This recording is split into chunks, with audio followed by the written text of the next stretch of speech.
Hey everyone, so today I want to review The Ember Blade by Chris Whitting. Now there are a couple of blurbs on this book that says, Lord of the Rings for the modern generation, an epic world full of history, depth, and adventure. If you like Brandon Sanderson, you'll love this. Now that is a ton of hype to give to a book. And I have to say, this book actually did kind of remind me of Lord of the Rings meets The Final Empire.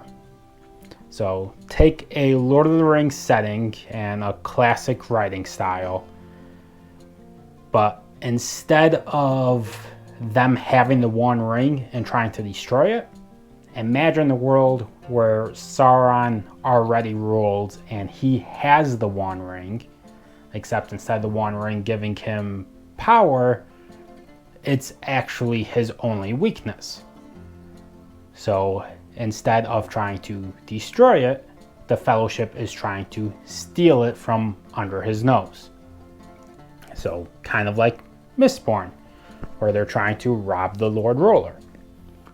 So now, another variation is instead of the Fellowship all coming together at one location and agreeing to work together, it's more like you had Aragorn, Gimli, Legolas. They're already trying to steal the One Ring. Now, Frodo and Sam, they're in their own kind of trouble. They're running away and they stumble into Aragorn and the rest of them and kind of just stick together. Because Aragorn happens to know Bilbo.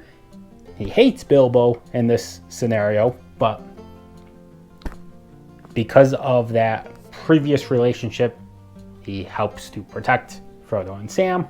And then the Gandalf-like character is just wandering by and says, this must be where I'm supposed to be.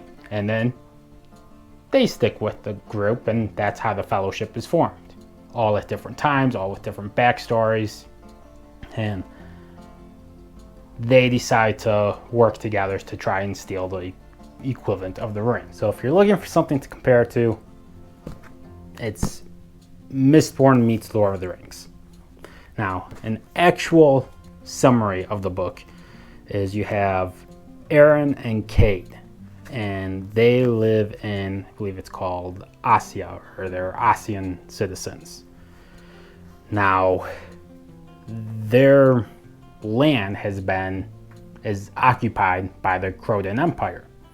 And the Asians have this sword called the Ember Blade, and that sword is a symbol for the right to rule over them. So whoever has the Ember Blade is the ruler of all of Asien. And their beliefs is that their gods will make sure that the person destined to be the ruler will be the one who always has the blade, until the Croatan Empire comes along and takes the blade. So now some people believe, well, that's a symbol that the Croatan Empire is meant to rule them. Others believe that means the gods never existed at all and doesn't mean anything. And others have just given up or realized easier to work with the Croatans than to try and fight them. So there's very little resistance to the Croatan Empire, but basically it's kind of like Big Brother is watching all of them. If they do anything, they step out of line at all, say anything bad about the Croatan Empire, their kids are even taught to tattle on their parents and let the Croatan Empire know if anyone's speaking poorly about them, in which case parents will get arrested and basically go to a labor camp where they're underfed, overworked, with the idea of it's easier to replace them when they die than to pay to actually keep them fed well enough to survive the working conditions. So when you start, that's what's going on in the world, and you start off following Eren and Cade. They are best friends. Eren is more of a noble, whereas Cade is a carpenter's son. Eren is very much a rule follower. He believes the Croatan Empire is doing what they believe is right, and he's not questioning them at all. Cade, however, doesn't have that same beliefs, but they're still able to be best friends. One day, Eren's father is executed for treason, and Eren, being his son, gets arrested because he's the son of a traitor, and Cade tries to step in, so they arrest Cade too.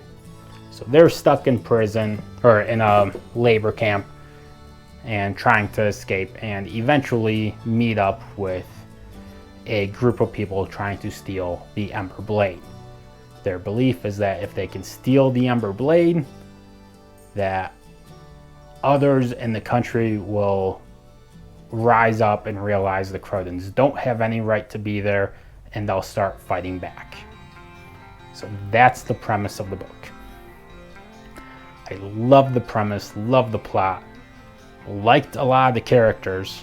Actually, I was really interested in most of the characters, but overall, my opinion is it's good, it's not great. So I do recommend it, but it's not approaching one of my favorite books of all time, which a lot of the reviews have absolutely raved about it and said it's the best there is in fantasy and things like that. And it's good, but I'm not getting carried away.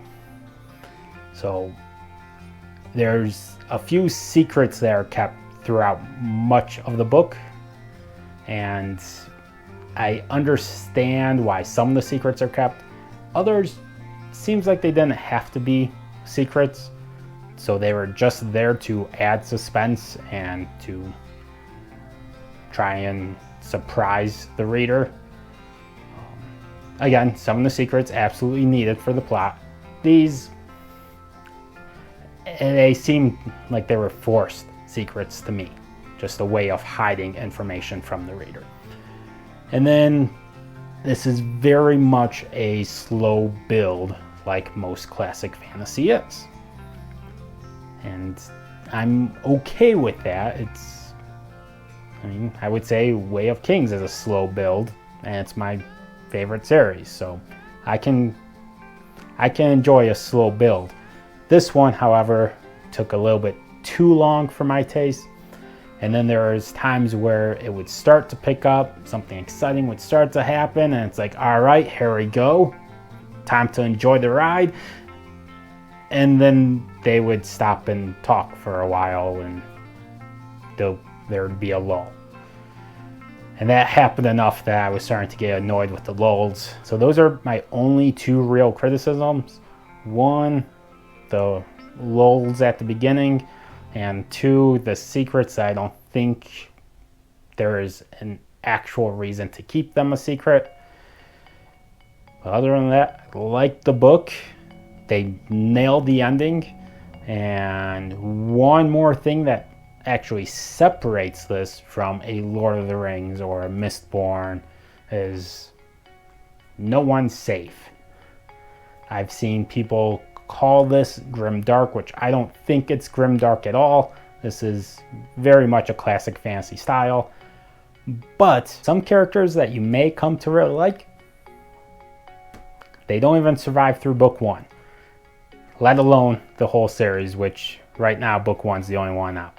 Overall, a 4 out of 5 star book for me. Plus, I really like the cover and the spine. I think they did a good job on that. And this is pretty much everything you could want in a fantasy book. There's love, there's hate, there's betrayal, there's an excellent plot, there's characters you care for, there's characters that aren't going to survive. Just those two small criticisms.